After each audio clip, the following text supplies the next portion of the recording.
추수감사절을 영어로 Thanksgiving Day라고 말합니다. 이 Thanksgiving이라는 말은 Give Thanks라는 말로부터 왔다고 합니다. 감사하는 마음을 전달하는 그런 절기다, 그런 어원을 갖고 있습니다. 이런 말이 생기게 된 데는 두 가지 핵심적인 감사의 중심이 있었습니다. 1620년 무렵 청교도들이 신앙의 자유를 얻기 위하여 당시에 영국 식민지였던 이 미국 땅으로 건너왔습니다. 신앙의 자유만 보고 왔기 때문에 별다른 준비 없이 와서 이들은 굉장한 어려움을 겪게 됩니다. 이 땅에서 농사를 어떻게 지어야 되는지도 자세히 몰랐고 이 기후에 어떻게 적응해야 되는지도 몰라서 굶주리기도 하고 심지어는 병들어 죽기도 했다고 합니다. 그때 그들에게 도움의 손길을 준 사람들이 있었고 그 도움의 손길을 통해서 농사 짓는 법도 배우고 또 짐승을 기르는 방법, 또 겨울을 나는 방법들을 배워서 잘 정착해서 농사를 짓게 됩니다. 그리고 첫 번째 수확을 거두게 되었을 때 그들은 하나님께 예배를 드리며 헌물을 드리며 감사했습니다. 하나님 감사합니다. 이 새로운 곳에서 신앙의 자유도 얻고 또 이렇게 삶의 터전도 이루게 하시니 감사합니다. 그리고 그들이 그날 저녁에 만찬을 준비합니다. 만찬을 준비하고 사람들을 초청했습니다. 그 도움받은 사람들을 초청해서 그 식탁을 자기들을 위한 것이 아니라 바로 도움을 준 그들에게 give thanks 하는 마음으로 식탁을 제공했는데 그것이 추수감사절 식탁의 시작입니다. 하나님께 예배를 드리며 give thanks 한 것은 우리가 쉽게 파악할 수 있는데 사람들에게 감사하는 마음으로 식탁을 차렸던 이 사람들, 도움을 준 사람들은 다름 아닌 당시의 네이티브 아메리칸, 이 미국 땅의 원주민들입니다. 과거에 콜럼버스가 잘못 알고 인도 사람 아니냐 해서 인디언이라고 했던 바로 그들입니다. 지금도 이 뉴욕 땅에 보면 발음하기 좀 어려운 지명들이 있어요. 롱아일랜드 보면 저는 그걸 하파지라고 한동안 발음을 했는데 미국 사람들이 하포그라 그래서 메사피쿠아 뭐 이런 이상한 지명 이름들이 좀 있어요. 이게 전부 그 원주민들의 이름에서 왔죠. 알기로는 맨하탄, 커네티컷 이런 이름도 다 원주민들의 언어로부터 왔다고 합니다. 이렇게 초창기에 미국 땅에 도착한 이주민들, 그 백인들은 원주민들과 좋은 관계를 누렸습니다. 좋은 관계란 뭐냐? 일방적으로 고마움을 표현했다는 겁니다. 이 땅에 와서 살 수 있도록 도와줘서 고맙습니다. 그런데 미국의 역사를 보면 그 감사는 곧 배신으로 바뀐다는 사실을 우리는 보게 됩니다. 미국이 확장해 가면서 개척시대로 접어들면서 결국 원주민들의 땅을 빼앗고 하는 과정 중에 원주민들이 그 땅을 버리고 떠나지 않으면 살상하기까지 했죠. 이른바 원주민 살상의 잔혹사가 미국 역사 속에 있다는 걸 그 누구도 부인할 수 없고 미국 대통령도 한때는 그 원주민들에게 사과 발언까지 했습니다. 저는 이런 걸 보면서 왜 감사가 배신으로 바뀌었을까? 보통 배신자 하면 우리는 타고난 악마 같은 사람이라고 생각하지만 이 미국 땅에 사는 사람들이 다 그랬겠습니까? 배신자가 악마 같은 사람만 있겠습니까? 예수님의 제자 중에도 가룟 유다 같은 사람은 악의 도구로 사용된 사람처럼 보여서 악마 같은 사람이라고 말할지 모르지만 베드로는 또 다르지 않습니까? 베드로도 배신자였지만 그는 악마 같은 사람이 아니라 심약한 사람이었죠. 예수님 앞에서 그는 장담을 합니다. 내가 감옥에 같이 갈지언정 같이 죽음에 처할지언정 나는 예수님을 배반하지 않겠습니다. 그때 예수님이 말씀하시죠. 닭 울기 전에 너는 나를 3번 부인하리라. 왜 부인했죠? 왜 그토록 충성하겠다고 하고 주님 앞에 감사함과 사랑으로 대했던 베드로가 왜 배신했죠? 그런데 베드로는 배신자로 치면 진정한 배신자는 아니죠. 다시 회개하고 돌아왔으니까. 신약 성경에 배신자 하면 떠오르는 사람이 한 사람 있긴 합니다. 그 사람의 이름은 데마입니다. 신약 성경에 몇 곳에 등장하는 이 데마는 한동안 바울의 아주 좋은 동역자였습니다. 우리가 알고 있는 누가, 디모데 그 이상으로 바울에게 충성하고 함께하며 복음을 전했던 자입니다. 골로새서 4장 14절에 이렇게 나옵니다. 사랑을 받는 의사 누가와 또한 사랑을 듬뿍 받는 데마가 너희에게 문안하느니라. 골로새 교회에 2명의 사역자들을 바울이 소개하는데 누가복음을 쓴 누가는 워낙 유명하니까 차치하더라도 그동안 잘 몰랐던 이 데마가 누가복음을 쓴 누가와 동급으로 소개되고 있습니다. 바울의 진정한 동역자임을 드러냅니다. 빌레몬서 1장 24절에서는 또 이렇게 데마를 소개합니다. 나의 진정한 동역자 마가, 아리스타고, 누가, 그리고 데마. 사실은 성경에 데마, 누가라고 되어 있지만 제가 그 순서를 조금 바꿨던 이유는 이른바 마가복음을 쓴 마가라든지 아리스토가라든지 아리스타고라든지 누가는 정말 바울에게서 진정한 동역자들이고 복음의 동반자들입니다. 근데 바로 그 레벨에 데마라는 사람이 있습니다. 참 훌륭한 사람 같습니다. 그런데 이가 바울의 노년, 바울이 감옥에 투옥되었던 그 지점, 로마에서 2번째 감옥에 투옥되어서 이제 마지막을 바라보는 그 지점에 그를 바울은 이렇게 언급하고 있습니다. 디모데후서 4장 10절. 데마는 이 세상을 사랑하여 나를 버리고 나를 배신하고 데살로니가로 갔다. 정말 도움이 필요하던 바로 로마의 투옥 시기에 데마는 바울을 배신하고 자기의 살 길을 찾아 데살로니가로 가버렸답니다. 데마에 관한 여러 가지 자료가 부족한 관계로 그를 깊이 연구할 수는 없지만 주어진 한도 내에서 조사를 해보면 데마는 신앙이 굉장히 좋았던 인물입니다. 그의 신앙이 워낙 좋았기 때문에 바울은 동역자로 동참해 주기를 요청했고 그 요청에 부르심, 하나님의 부르심이라고 느껴서 오랫동안 바울과 동반자로 살아왔습니다. 그런 동역자가 왜 이렇게 배신했을까요? 이런 사람을 단순히 악마의 도구라고 치부하는 것으로는 그 배신을 설명할 길이 없습니다. 범죄 심리학자들이 이런 말을 합니다. 살인자는 살인이라는 행위적 범죄를 저지르기 전에 이미 그는 살인자의 마음을 갖고 살았다. 살인자의 마음을 갖고 살았던 그가 어느 순간 그 살인자의 마음이 폭발하는 자리가 살인이라는 범죄 행위다. 다르게 말하면 범죄자는 범죄자가 되기 전에 이미 범죄자의 마음을 갖고 살았고 그 범죄자의 마음이 숨겨져 있다가 표현되는 지점이 범죄 사건이라는 겁니다.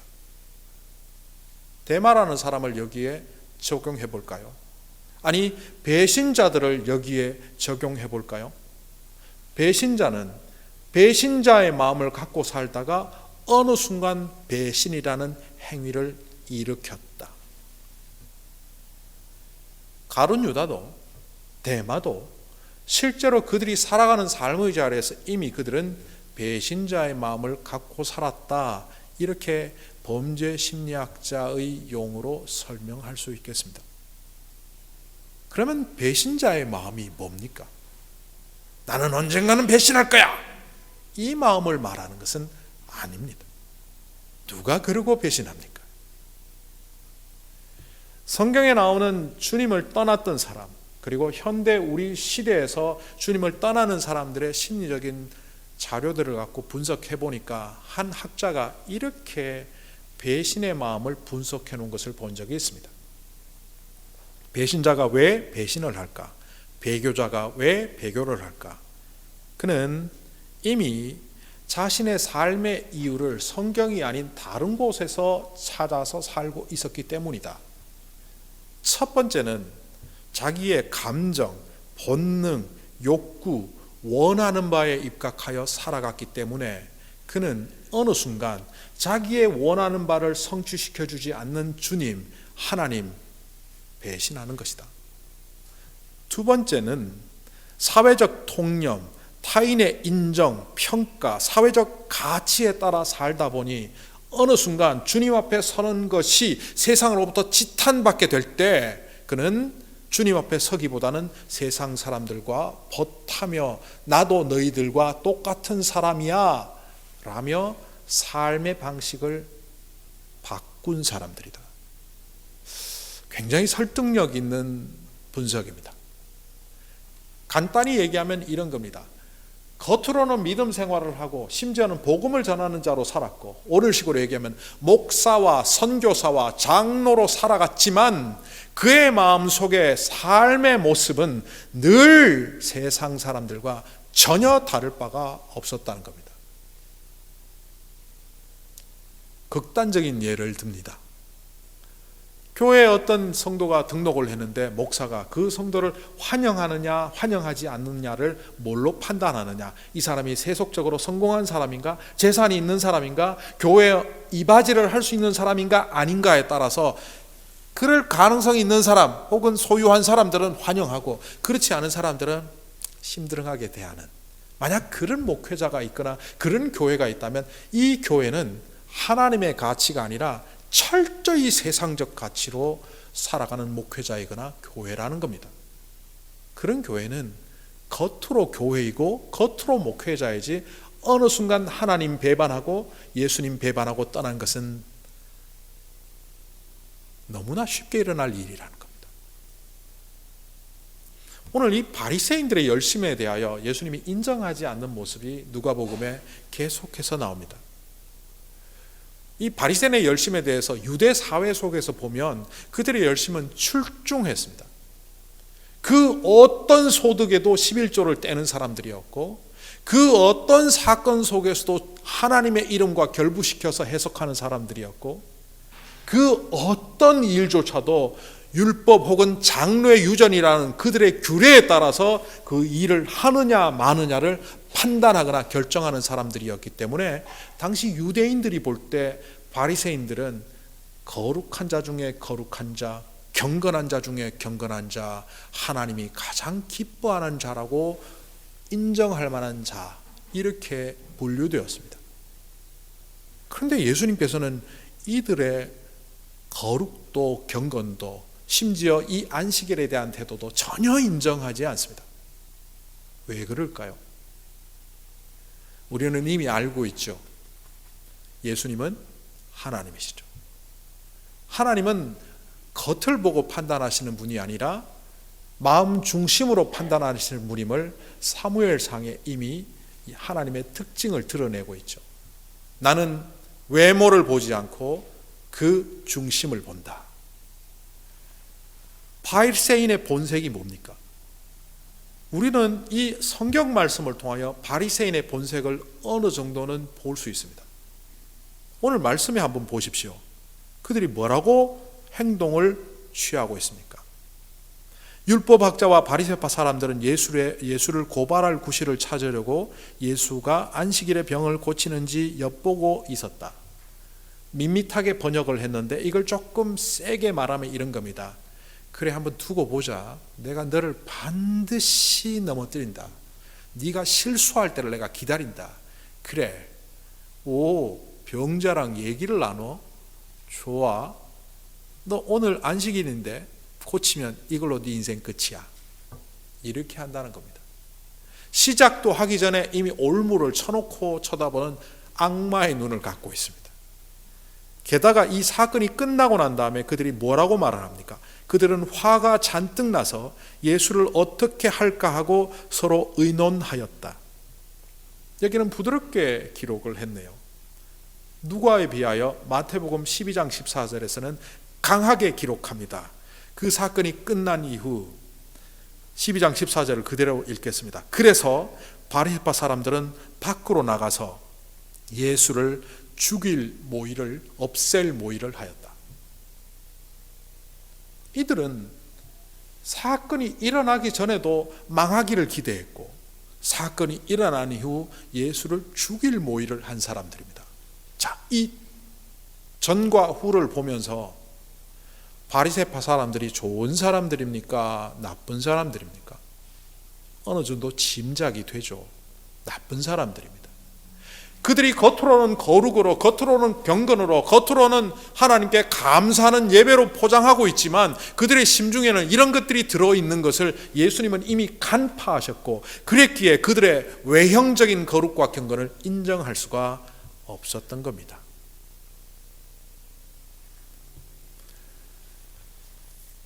예수님이 지난번에 안식일에 대해서 얘기하셨던 이야기를 지난주에 나누면서 제가 마가복음에 이 말씀을 설명드렸습니다. 안식일이 사람을 위해서 있다. 그 당시에 많은 사람들은 사람이 안식일을 위해서 있다라고 했는데 예수님이 그것을 뒤집습니다. 안식일이 사람을 위해서 있다. 그런데 예수님이 결론은 뭐라고 하셨습니까? 그럼에도 불구하고 안식일이 사람을 위해서 있다고 할지라도 안식일의 주인은 인자, 주님이시다. 어떤 사람이 가여워서 집 밖에 넘어져 있는 사람을 집으로 데리고 와서 이 집주인이 옷도 새로 사주고 맛있는 음식도 제공하고 따뜻한 방도 제공하고 목욕도 하게 하고 그에게 필요한 용돈도 제공을 했다고 하면 그 사람이 참 감사하겠죠. 그런데 어느 순간 이 사람이 착각을 합니다. 이 정도 되면 이 집이 내가 아니야? 라고 집주인을 나가라 그러고 자기가 주인 노릇 하겠다 하면 집주인이 뭐라고 할까요? 야, 꺼져. 아니, 배려했더니만 권리인 줄 아네? 안식일이 사람을 위해서 있지만 그 안식일의 주인은 주님이란 뜻이 바로 그런 것과 연관되어 있습니다. 너희들에게 안식일을 통하여 하나님께 예배드리고 그 안식일을 통하여 생명과 평화를 낳으라고 이 날을 허락했는데 너희들은 끊임없이 너희들을 위한 날로 만들고 결국 바리새인들이 갖고 있는 그 규례로 다른 사람들을 핍박하고 정죄하고 탄압하고 있다면 너희들 꺼져.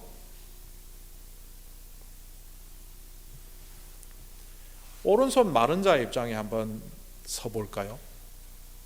이 오른손 마른 자가 계산을 잘하는 사람이라면 예수님께 이렇게 말했을 수도 있을 것 같습니다. 예수님, 제 손 이거 그렇게 급한 거 아니거든요.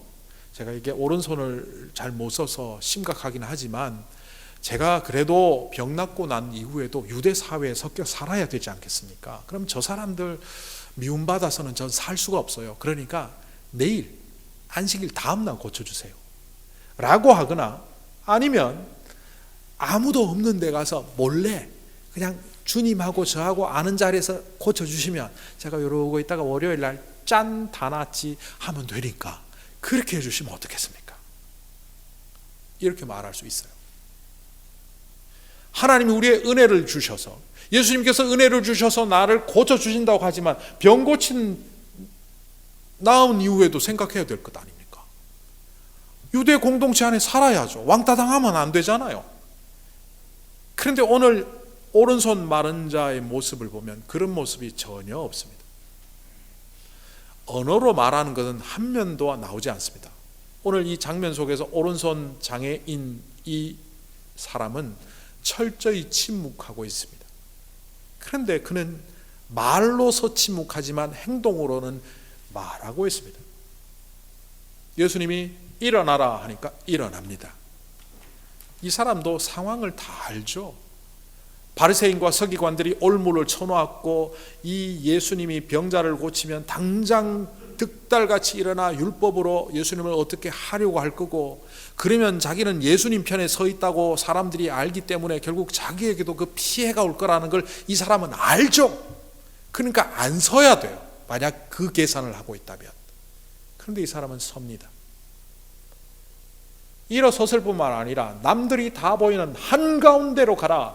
한가운데 갑니다. 사람들이 막 웅성웅성 됐을 거예요.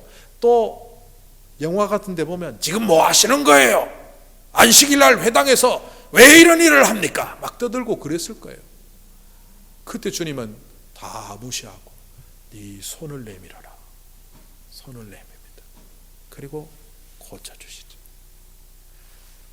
일어서 한가운데가 손을 내미는 세 가지 동작을 한 것 같지만 이 세 가지 동작을 통하여 이 오른손 장애인은 두 가지를 고백하며 느꼈을 겁니다.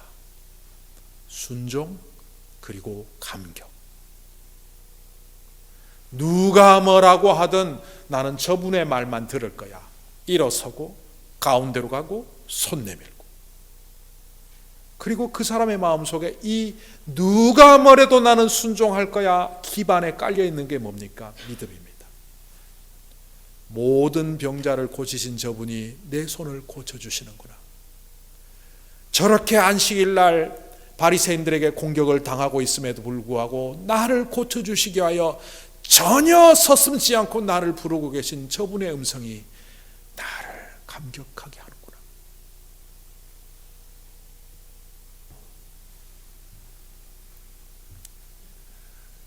책에서 읽은 이야기입니다. 오래전에 중국 교회 성도들 이야기인데요. 한 믿음 좋은 성도가 농사를 짓고 있는데 어느 날 논에 갔더니만 논에 물이 다 빠져 있는 거예요. 논에는 물이 항상 이렇게 차 있어야 되지 않습니까? 그것을 위해서 밤새도록 물을 퍼올리고 수차를 통해서 퍼올리고 그렇게 하는데 밤새도록 물을 올려놨더니만 물이 다 빠져 있는 거예요. 뭔가 봤더니만 자기보다 조금 낮은 논이 옆에 있는데 거기서 이렇게 논둑을 헐어서 물 다 빼간 거예요. 누가 이런 못된 짓을 하나 하고 봤더니만 자기 교회에 나온 지 얼마 안 되는 초신자가 그런 일을 한 거예요. 역시 속으로 그랬겠죠. 역시 초신자들은 복음을 몰라서 아주 얍삽하게 살아. 그렇게 흉보면서 그 논둑을 가로막아서 물이 빠져나가지 않도록 하고 다시 물을 채우고 집으로 갔습니다. 그 다음날 왔더니만 또 물이 다 빠져 있고 논둑이 또 무너져 있는 거예요. 그래서 화가 나갖고 대충 엎어놓고 주님 앞에 하나님, 저 사람은 어떻게 가르치면 좋겠습니까? 왜 저 사람은 저렇게 불의합니까? 막 분노하면서 그 사람이 기도를 했대요. 그러니까 성령님이 그분의 마음속에, 그 성도의 마음속에 이런 생각을 주더라 합니다. 논둑을 가로막고 물을 채우고 났더니 네 마음이 기쁘더냐? 네 논에 가득한 물을 보면서 평화의 마음이 들더냐? 그래서 깨달았답니다. 네가 믿는 자라면 다르게 해야지. 깨달은 바대로 실천했답니다. 수차에 밤새도록 낮은 데 논에 먼저 물 푸고 거기 물 가득 채우고 난 다음에 자기 논에 문을 채우니까 2배로 힘들었지만 그 다음 날에도 물이 빠져나가지 않죠. 며칠간 유심히 자기 논에 물이 왜 차는지를 이유를 찾았던 이 초신자 농부는 며칠이 지난 후 그 성도에게 찾아와서 이렇게 말했답니다. 당신은 정말 그리스도인이네요. 나도 이제 당신처럼 그리스도를 믿고 따르는 자가 되고 싶습니다. 이 이야기를 들은 농부의 마음, 그 성도의 마음에 평화와 감격이 넘쳤답니다. 우리는 감사하면 받은 것을 주목합니다. 뭔가 받은 것이 있으니까 내가 감사할 수 있다라고 생각합니다. 그래서 어떤 사람들은 저는 별로 받은 게 없어서 감사할 것도 없어요.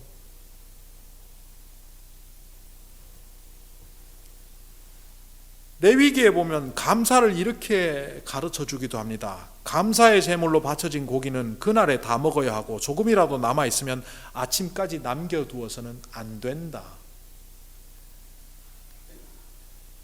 출애굽기 12장에는 그보다 더 강하게 이야기합니다. 감사의 제물로 바쳐진 고기가 그 다음날 아침까지 남았을 때는 소화시켜라.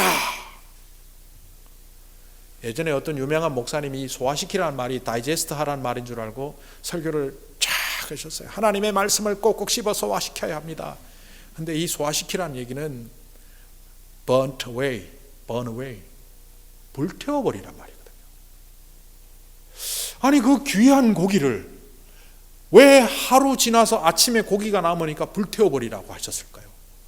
내가 감사의 제물을 바칠 때 양 한 마리, 염소 한 마리, 송아지 한 마리 바치면 그거 제 혼자 못 먹는데 그래서 남을 수밖에 없어서 쟁여놨다가 그 다음날도 먹고 그 다음날도 먹어야 되는데 온 가족이 달겨들어 다 먹어도 그 한 마리 다 못 먹어서 남긴 걸 왜 불태우라고 할까요?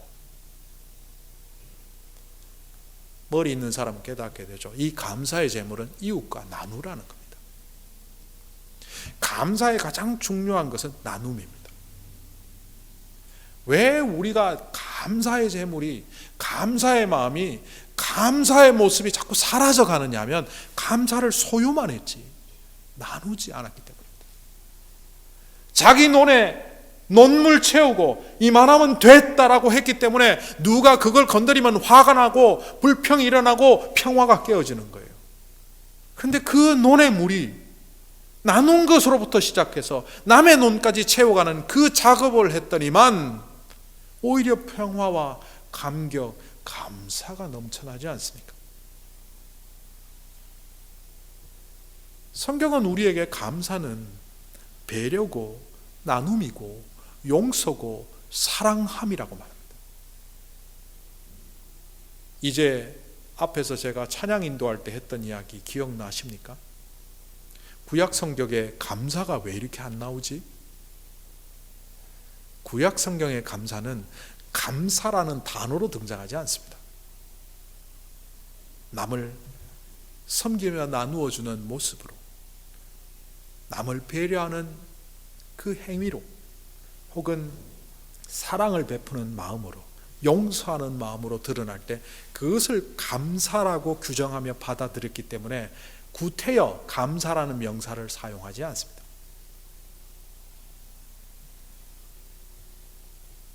주님께서 우리에게 감사를 말할 때는요, 신약 성경에 나오는 감사의 대부분은 명령법입니다.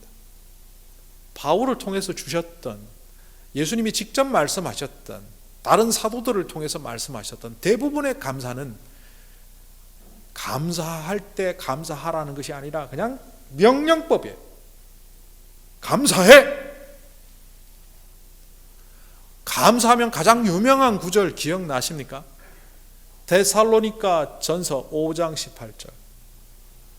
우리는 보통 이 구절을 세트로 외우죠.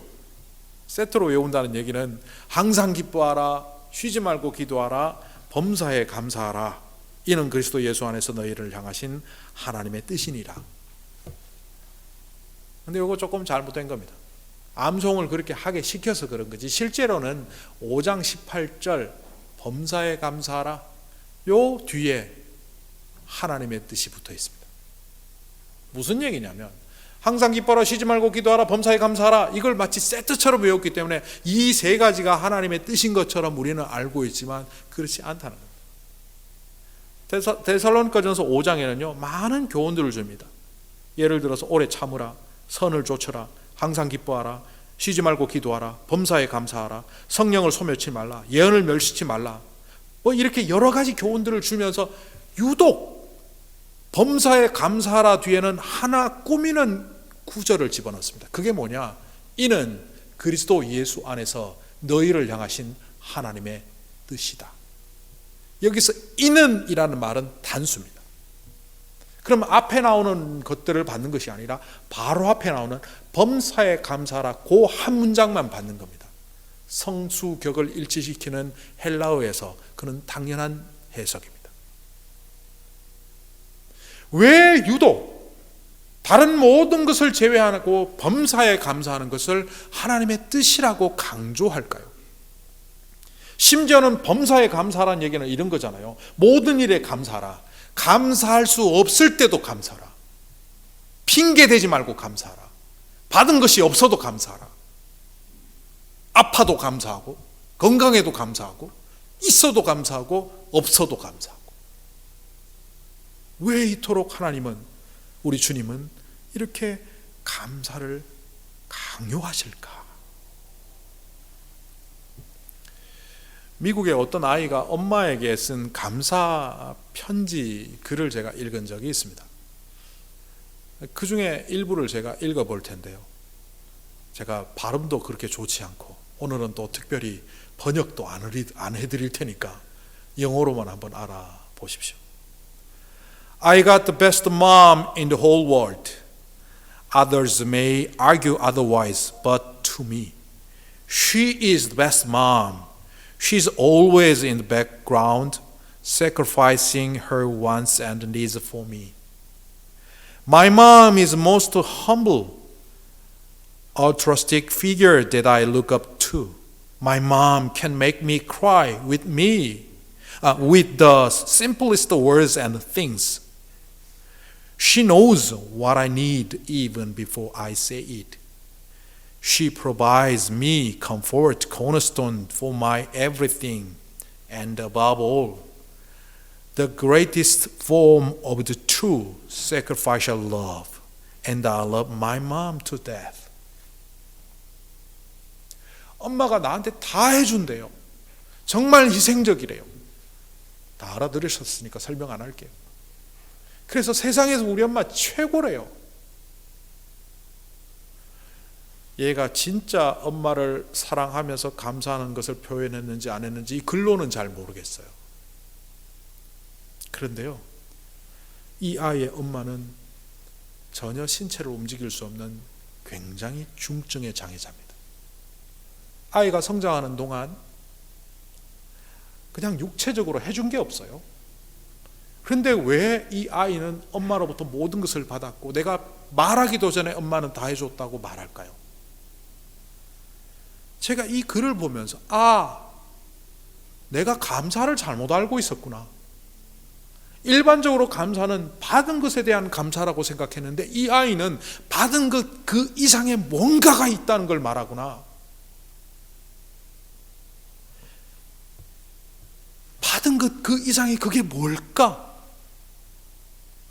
성경에서 우리에게 감사하라, 감사해야 된다, 모든 일에 감사해야 된다. 심지어는 빌립보서에 보면 오직 모든 일에 기도와 간구로 그리스도 예수 안에서 감사함으로 하나님께 아뢰라. 아니 감옥에 갇혀 있는데 뭘 그렇게 또 감사해? 이렇게 말할 수 있는 상황에서도 감사하라고 말합니다. 도대체 이 감사가 뭘까요? 왜 우리에게 이토록 감사를 강요할까요? 구약 성경에 그래도 감사라는 단어를 한번 찾아보면요, 야다라는 단어가 있습니다. 근데 이 야다라는 단어는 또 다른 단어, 철자는 다르지만 발음이 똑같습니다. 히브리어로 야다라는 말과 발음이 같습니다. 그래서 이렇게 해석을 할 수 있죠. 야다라는 것은 믿음을 말합니다. 내가 하나님을 압니다. 내가 하나님을 믿습니다. 하나님을 알고 믿는 것은 결국 야다, 또 다른 야다인 감사를 통해서 믿음이 유지된다는 거예요. 히브리인데 언어 유희 같지만 이 언어 유희 속에 담겨있는 아주 심오한 뜻이 그런 겁니다. 하나님을 믿는 것은 그 믿음은 결국 야다, 감사함으로 유지된다. 이런 해석이 신약 성경에 반영이 된 단어가 있습니다. 구약에 감사라는 말이 나오면 헬라어로 번역을 할 때 그 헬라어 단어 카리스를 씁니다. 우리가 헬라어 카리스, 제가 여러 번 얘기했기 때문에 아시는 분도 있겠죠. 은혜로 번역합니다. 카리스가 나오면 대부분의 성경에서는 은혜로 번역합니다. 하나님의 은혜, 오늘도 은혜 찬양을 많이 했죠. 제가 은혜를 감사라고 말했던 이유가 바로 여기에 근거하죠. 이 카리스, 은혜라는 말 속에는 감사가 들어가 있습니다. 하나님의 은혜로다, 모든 것이 주님의 은혜로다 말하는 그 심정에는 모든 것이 감사할 뿐이로다, 바로 그게 있다는 겁니다. 이게 왜 중요하냐? 다시 데살로니가전서 5장 18절로 가볼까요? 왜 모든 일에 감사하는 것이 하나님의 뜻일까요?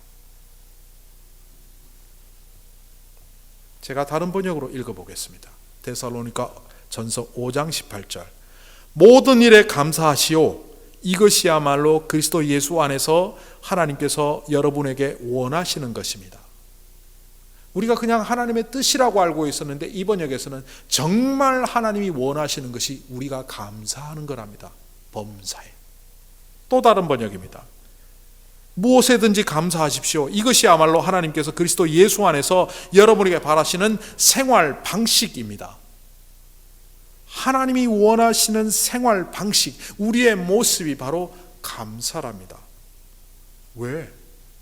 왜 하나님은 이토록 우리가 감사하는 사람이 되기를 원하실까요? 그 실증적 예가 제가 존경하는 강용우 박사라고 생각합니다.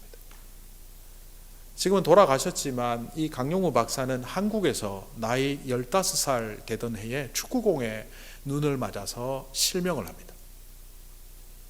중도 실명, 15살에 실명을 했으니까 참 이후의 삶이 힘들었죠. 그래서 엄마와 누나는 그 동생을 또 아들을 위해서 최선을 다했는데 안타깝게도 어머니는 뇌졸중으로 사망하시고 누나는 과로로 사망합니다. 아니, 눈도 안 보이는데 엄마도 돌아가시고 누나도 세상을 떠나고 홀홀단신이 되었습니다. 혈혈단신이 된 그때, 그런데 이 사람은 그 이후 봉사자들의 도움을 통해서 점자를 배우게 되고, 배운 점자를 통하여 책을 읽었고, 그리고 연세대학에 들어갔고, 그리고 이 사람은 미국에 건너와서 유학 생활을 하는데 우리나라 한국인으로서는 시각장애인으로 첫 번째 박사학위를 받습니다. 대학 교수가 되는 것은 물론이고 이후 그의 삶의 이력에 백악관의 자문위원을 했을 뿐만 아니라 국가장애위원회 행정차관보 지위까지 누렸고, 또 나중에는 유엔의 장애위원회에서 부위원장을 할 만큼 사회적으로, 국가적으로, 국제적으로 인정받는 삶을 살았습니다. 이런 삶을 취재하던 기자가 그에게 물었습니다. 어렵고 힘든 과정에 남들은 볼 수 있는데 보지 못하는 그 상황 속에서도 어떻게 이렇게 극복하며 잘된 삶을 사셨습니까? 이야기를 기자에게 말했는데 그것을 요약해보면 이런 내용입니다. 나는 가지지 못한 한 가지보다 가진 여러 가지를 감사합니다. 제가 눈은 안 보이지만 귀도 들리고 말도 할 수 있고 코로 냄새도 맡고 손도 발도 다 있습니다. 감사할 게 이렇게 많은데 단지 안 보이는 눈 하나 갖고 제가 불만을 한다면 안 되겠죠. 제가 어린 시절 어머니가 돌아가시고 누나가 죽었을 때 절망스러웠지만 저와 전혀 혈연 관계가 아닌 선생님들이 와서 글을 가르쳐주고 점자를 가르쳐주고 도와주었습니다. 그리고 저는 대학에 들어갔고, 그 학교에서 장애인, 시각장애인은 받을 수 없다고 할 때 사회적 분위기가 저를 대학교에 가게 했고, 심지어는 저는 유학까지도 여러 사람의 도움을 받고 왔습니다. 제가 지금까지 도움받은 사람은 수천 명이 넘습니다. 우리 어머니, 누나가 나를 도와주지 못한 그것 때문에 제가 불만을 갖는다면 저는 어리석은 사람이겠죠. 가지지 못한 한 가지를 불평하지 말고 가진 10가지를 감사하면 내 삶은 감사하는 방식으로 바뀝니다. 그리고 그 모든 것이 감사일 뿐입니다.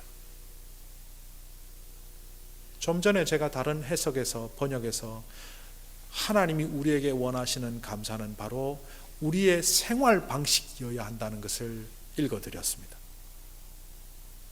우리는 믿음이 우리의 생활 방식과는 동떨어진 것이라고 생각합니다. 우리의 감사가 우리의 삶의 태도와는 동떨어진 뭔가 받은 것이 있을 때 표현하는 한 번의 표현이라고 생각합니다. 그런데 주님은 모든 상황 속에서 감사할 거리가 없을지라도, 받은 것이 없을지라도 감사라고 하십니다.